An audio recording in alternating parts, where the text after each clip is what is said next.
श्री रामकथा मंचन समिति लाजपत नगर मुरादाबाद के तत्वाधान में रामलीला मैदान लाजपत नगर के भव्य रंगमंच पर वृंदावन से पधारे स्वामी घनश्याम भारद्वाज के कुशल निर्देशन में श्री ब्रज लोकलीला संस्थान के कलाकारों द्वारा रामकथा का सजीव चित्रण किया गया। राजा दशरथ अपने महल में बैठे हुए हैं और वे शीशा देख रहे हैं। वे देखते हैं कि उनके बाल और दाढ़ी सब कुछ सफेद हो गए हैं और बुढ़ापा आ गया है। अब क्यों ना अयोध्या का राजपाट राम को सौंपकर वन में जाकर तपस्या करो और राम को राजा बनाने का मन मना लेते हैं। अयोध्या के राजा दशरथ का दरबार सजा है और वे दरबार में आते हैं। सभी मंत्री राजदरबारी खड़े होकर उनका स्वागत करते हैं। राजगद्दी पर बैठकर वे अपने मंत्रियों से कहते हैं कि कल राम का राज्याभिषेक होगा और वह अयोध्या का राजा बनेगा। ये बात आग की तरह चारों ओर फैल जाती है और सब लोग खुशी में झूम उठते हैं और गाते नाचते फिरते हैं। ये बात रानी कैकई की दासी मंत्रा को पता चलती है तो वह दौड़ी दौड़ी कैकई के महल जाती है और उसके दिमाग में ये बात डालती है कि राम को राजा बनाने की इतनी जल्दी क्या है। इस समय अयोध्या में ना भरत है ना ही शत्रुघ्न, इसमें कोई ना कोई चाल लगती है। हमारा बेटा भरत राजा क्यों नहीं बन सकता? कैकई तुम ऐसा करो कि राजा दशरथ ने जो 2 वरदान तुम्हें देने का वचन दिया है वह इनसे मांग लो। पहले में भरत को राजगद्दी और दूसरे में राम को 14 वर्ष का वनवास। ये बात मंत्रा रानी कैकई के मन में भर देती है और रानी कैकई कोप भवन में चली जाती हैं। वहाँ राजा दशरथ आते हैं और उनसे 2 वरदान मांगती हैं। राजा दशरथ के लाख समझाने पर भी वे अपनी बात पर अड़ी रहती हैं। मजबूरीवश राजा दशरथ को रानी की बात माननी पड़ती है और राम को वनवास भेजना पड़ता है।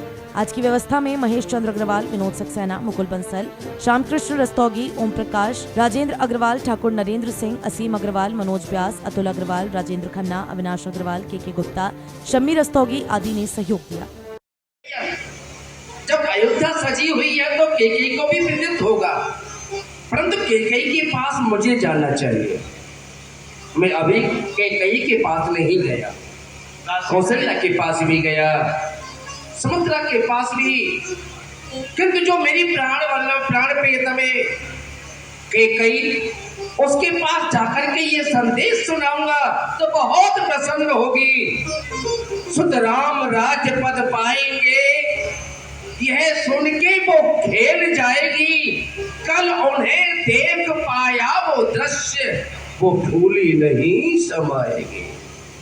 चलता हूँ किंतु प्रिया के ही कीना के दुई सिर के ही जमू चढ़ दीना। हे प्राण प्रिय केकई, मैं ये क्या देख रहा हूं? इस अवसर पर तुम पृथ्वी पर धूल धूल सिद्ध हो रही हो। हे प्रिय, मुझे ये तो बताओ कि तेरा अहित किसने किया है? जब तक मुझे उसका मालूम नहीं होगा तो उसको दंड कैसे दिया जाएगा? चांद पहुंचे जाय दीख रघुवंश मन, नरपति निपट कुशाल। सहमित परे हुलक संधनी मनऊ ब्रज गजराज। महाराज जैसे पड़े जैसे कोई बूढ़ा हाथी गिर जाता है। मोहि कहूँ मातु तात दुख कारण। पिताजी के दुख का क्या कारण है? पिताजी इतने दुख क्यों पड़े हैं? आप मुझे बताइए और इनके दुख का निर्णय कीजिए। सुनहु राम सब कारण राजहित। तुम्हें समय नहीं मिलेगा क्योंकि बधाई देने वालों की बहुत बड़ी कतार लग जाएगी। राम, तुम वहाँ पानी भी नहीं पी सकते, इसलिए कुछ जलपान कर लो। माने ऐसा काम तो राम जी ने। माँ, मुझे अयोध्या का राज नहीं मिला। हे लाल, मुझे वनों का राज मिला है। आप क्या कह रहे हो लीला? माँ, मैं आपको बताता हूँ, महारानी केकई के 2 वरदान महाराज के ऊपर ताते रूप में रखे थे। पहले वरदान में तो अपने पुत्र को अयोध्या के लिए जा रहा हूँ, आप मुझे आशीर्वाद दें। सब प्रकार दीन बंधु सुंदर सुखद शील स्नेह निधान।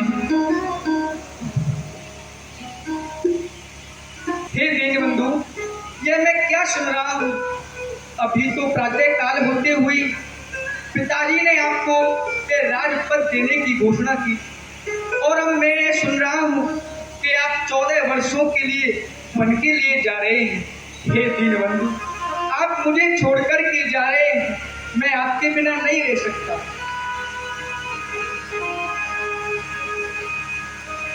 कही न सकत कछु याचक पायक चरणों का हूँ, भाई स्वामी पिता सखा जो कुछ है अवध बिहारी हैं, भावी स्वामिनी और माता सब कुछ जनक दुलारी। छूटे इन चरणों की सेवा, टूट जाए मेरी ये दोनों बुझाएं प्रभु, परंतु कदापि